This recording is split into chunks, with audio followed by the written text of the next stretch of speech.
Hey everyone, welcome to Sam's Sports Corner, episode 73. Brit, Brit, Brit.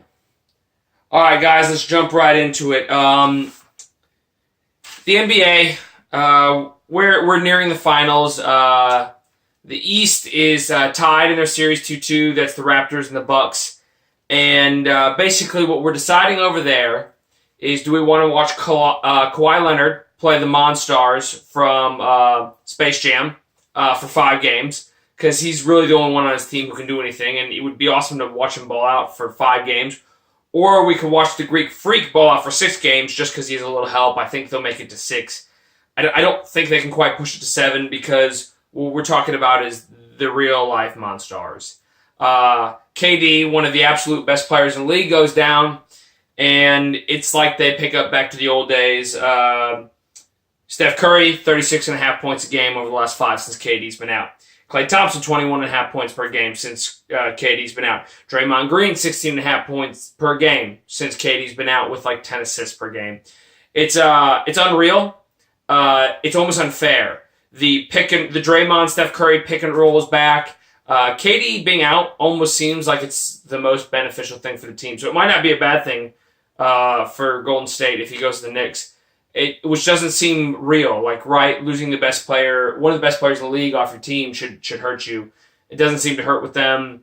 So I have to ask the question, now that the Trailblazers are gone, they got swept pretty bad. CJ McCollum looked useless. Steph Curry looked even more useless. Is there even a point to watching anymore? Like, next year, KD goes to the Knicks, cool. First pick goes to New Orleans, Zion goes to New Orleans, Kyrie goes to the Knicks. Like, no one's competing with the Golden State Warriors as long as they have Steph Curry, Draymond Green, and Klay Thompson. What's even the point? Let's sim the season and save everybody a little time and effort. Hockey. The Bruins swept the Carolina Hurricanes, which was saddening. And then last night, the Blues played Gloria once again.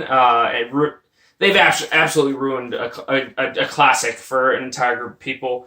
But so now we have a Bruins-Blues Stanley Cup final. Yay. This is really going to ruin what has probably been the most exciting Stanley Cup playoffs of my life. There's not been a bad game yet, and it is absolutely ruined by the fact that 2 of the most hated fan bases are going to be in the Stanley Cup playoffs. The Bruins, Boston doesn't deserve another parade this year. That little pissant who's like, 16 years old, 19 parades. I hope that kid gets run over by a car. I don't even feel bad about saying it. I feel 0% bad. It's garbage. He shouldn't have that much happiness in his life. No one should be that happy ever. Sets you up for failure in the future. Everybody needs a little bit of disappointment. So the Bruins do not deserve a Stanley Cup, and Boston doesn't deserve the championship. However, the Blues fan base. Pause. That's all that needs to be said. They're literally the worst group of meth-mouth, booze-addled shit pigs that this great country has to offer, and I refuse to sit idly by and not cheer against them. So, can't believe I'm saying this, but go Bruins. They don't. The Blues historically have a horrible track record against the Bruins. The Blues are very bad against them. So let's hope we can pull one out. We being the Bruins. That sounds so weird. I hate myself for even saying it out loud. Don't worry, you don't have to hate me. Roger Goodell almost got the asshole of the week. There was a late candidate, so we'll go get to Roger Goodell. Him and the No Fun League have asked teams to stop doing contact drills in training camp, like the Oklahoma drill. You know, where the 2 guys lay down, they get up, smack each other, and it's a human cockfight. Football players are literally human gladiators who are destroying themselves and each other for our enjoyment. That's the whole point of the sport. And yeah, we don't want them to do that anymore because somebody could get hurt. I don't know what Roger Goodell wants. Unless you're New Orleans in the NFC Championship, you're not allowed to get touched anymore. It's ridiculous. We should start sending players out there with flags and tickle feathers so they can grab ass for an hour. That's what Roger Goodell and the No Fun League want, I guess. As far as like things are considered and trying to ruin the sport that you run, Roger Goodell has cornered that market. It's impressive. However, everyone knows it's Memorial Day weekend coming up here, and that's where we honor soldiers who gave their lives in defense of this country, right? So the Chicago Cubs fly the W tonight. We took the series over Philly. However, they did a quick little military appreciation. Everyone stand up for the soldiers who gave their lives, right? Pour one out for the homies. One gentleman, a famous gentleman in the crowd. I'm telling you, the scumbags in the bleachers, the bleacher bums out there ripping darts and chugging beers, all stood up. The 90-year-old men and women behind home plate who have had season tickets since 1938 and they get the same rate, stood up.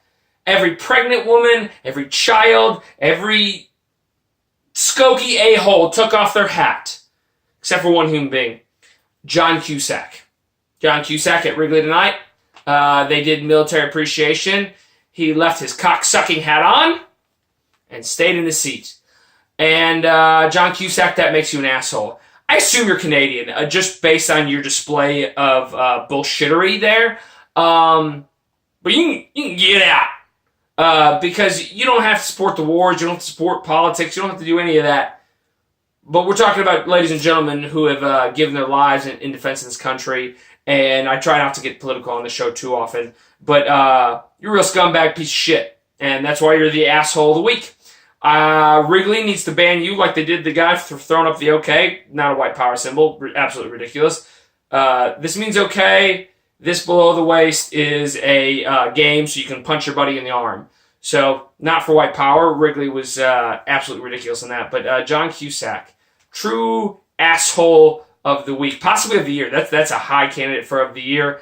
I hope Wrigley bans you, because that's all you deserve in life, is to be banned from every major sporting event for the rest of your life, you miserable sack of shit. I hope you guys enjoyed this week. I'm sorry to go off on that little rant, but we just have to give credit where credit is due to people who deserve that credit. I can't wait to see you again next week.